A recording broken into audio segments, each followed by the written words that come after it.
नमस्कार, मैं हूं पेंटर। मैं मुकेश शर्मा को दिली बधाई देना चाहता हूं और ये कोई सरप्राइजिंग बात नहीं है। हमारे मुकेश शर्मा है ही अनोखे।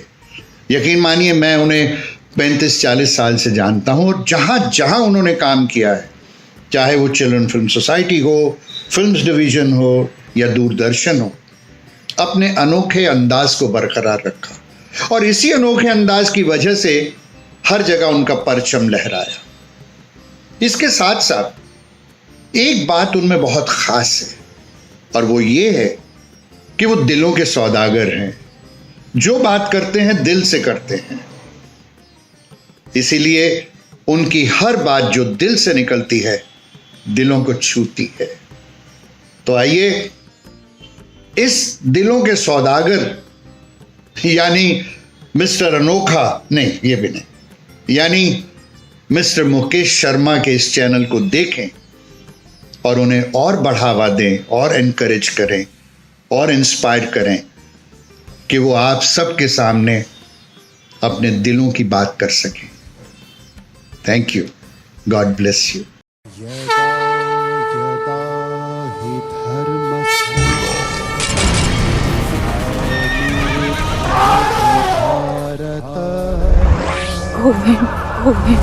अभ्युत्थानम् अधर्मस्य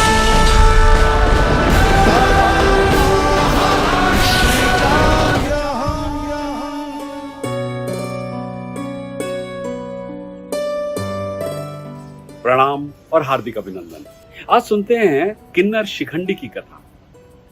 शिखंडी हिंदू महाकाव्य महाभारत में एक उभयलिंगी चरित्र है। वो पांचाल नरेश द्रुपद के लिए शिखंडिनी नामक महिला के रूप में पैदा हुए और बाद में एक पुरुष में बदल गए। वो महाकाव्य की महिला नायक और पांडवों की पत्नी द्रौपदी के भाई हैं। ये माना जाता है कि शिखंडी अम्बा का पुनर्जन्म है, जिसे भीष्म ने तिरस्कृत किया था।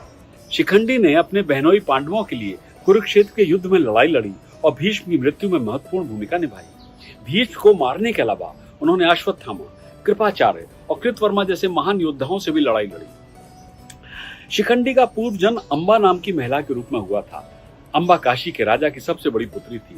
अपनी बहनों अंबिका और अंबालिका के साथ भीष्म द्वारा उन्हें उनके स्वयंवर से अपहरण कर लिया गया था। सौबाला के राजा सलवा सहित कई राजाओं को हराने के बाद भीष्म राजकुमारियों के साथ हस्तिनापुर लौट आए और अपने छोटे सौतेले भाई विचित्रवीर को, उन तीनों को उसकी होने वाली दुल्हन के रूप में पेश किया, प्रस्तुत किया।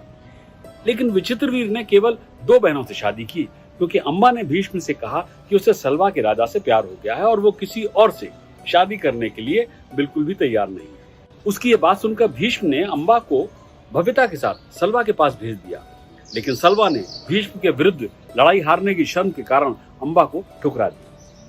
अम्बा पुनः अब भीष्म के पास लौट आई और मांग की कि वो क्षत्रिय धर्म के अनुसार उससे शादी करे, लेकिन भीष्म ने अपने ब्रह्मचर्य के व्रत के कारण उसे मना कर दिया। अपने अपमान से क्रोधित होकर उसने अन्य राजाओं को भीष्म के साथ युद्ध करने के लिए उन्हें मनाने की कोशिश की, लेकिन कोई भी सहमत नहीं था, क्योंकि वे महान योद्धा भीष्म के क्रोध से डरते थे। फिर अम्बा ने तपस्या का सहारा लिया और भगवान कार्तिकेय से नीले कमल की एक माला प्राप्त की और यह भविष्यवाणी हुई कि जो कोई भी उस माला को पहनेगा वो भीष्म की मृत्यु का कारण बनेगा।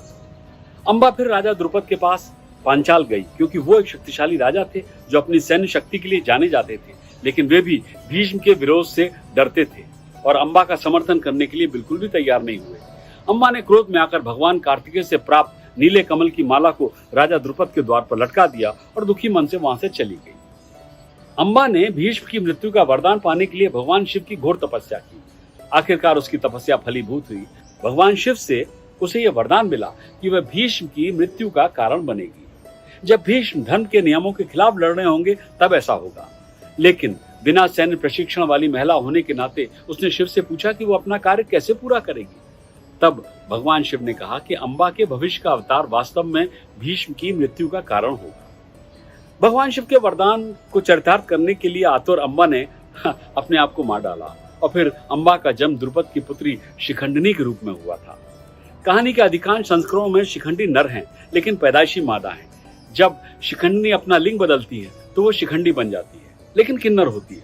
श्री राजगोपालचारी की महाभारत के अनुसार जब शिखंडिनी एक युवा महिला के रूप में रह रही थी तो उसने महल के द्वार पर लटके हुए नीले कमल की माला की खोज की और उसे अपने गले में डाल लिया। जब द्रुपद ने अपने बच्चे को माला पहने हुए देखा तो भीष्म के शत्रु बनने से भयभीत हो गया और उसने शिखंडी को राज से भगा दिया। उसने जंगल में तपस्या की और शिखंडी नामक एक पुरुष के रूप में तब्दील हो गई। महाभारत के युद्ध में भीष्म ने शिखंडी से लड़ने से इनकार किया। युद्ध से पहले भीम शिखंडी को पांडव सेना के प्रमुख रूप में चुनते हैं क्योंकि वह भीष्म को मारने के लिए पैदा हुआ है, लेकिन अर्जुन और कृष्ण इसके बजाय धृष्टद्युम्न को पसंद करते हैं। हालांकि शिखंडी को पांडव की 7 अक्षौणी सेना में से एक का सेनापति भी बनाया गया है। युद्ध के पहले दिन शिखंडी अश्वत्थामा का सामना करता है और दोनों योद्धा पीछे हटने से पहले एक दूसरे को कई बार घायल करते हैं। युद्ध के 7वें दिन शिखंडी फिर से अश्वत्थामा का सामना करता है और उसे माथे पर घाव करता है, जिससे अश्वत्थामा को बहुत तकलीफ होती है। हालांकि क्रोधित अश्वत्थामा उसके रथ को नष्ट कर देता है और उसे घायल भी कर देता है। सौभाग्य से सात्विकी उसके बचाव में आ जाता है। युद्ध के 10वें दिन भीष्म ने शिखंडी को अंबा के पुनर्जन्म के रूप में पहचाना और वे एक महिला से लड़ना नहीं चाहते थे, अतः वे शिखंडी से दूर रहे। 10वें दिन कौरव सेना के कई योद्धाओं ने शिखंडी पर हमला किया और उसे घायल कर दिया। सबसे पहले अश्वत्थामा ने शिखंडी पर हमला किया, लेकिन द्रुपद ने बचा लिया और फिर दुशासन ने शिखंडी पर हमला किया। इस बार धृष्टद्युम्न ने बचाया और अंत में शकुनी ने शिखंडी पर हमला किया और उसे चाकू मार दिया, लेकिन विराट ने उसे रोक दिया। बाद में घायल शिखंडी अर्जुन के रथ में सवार होकर वे भीष्म का सामना करते हैं, मगर भीष्म अपने हथियार नहीं उठाते हैं। ये जानते हुए कि भीष्म हथियार नहीं उठाएंगे, अर्जुन शिखंडी के पीछे छिप गए और भीष्म पर बाणों से विनाशकारी हमला किया। इस प्रकार भीष्म की मृत्यु में शिखंडी का महत्वपूर्ण योगदान था।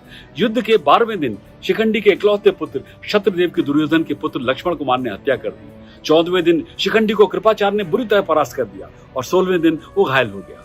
शिखंडी युद्ध के 17वें और 18वें दिन पीछे हटने वाली कौरव सेना को बहुत नष्ट करते हैं और कई लोग हताहत होते हैं।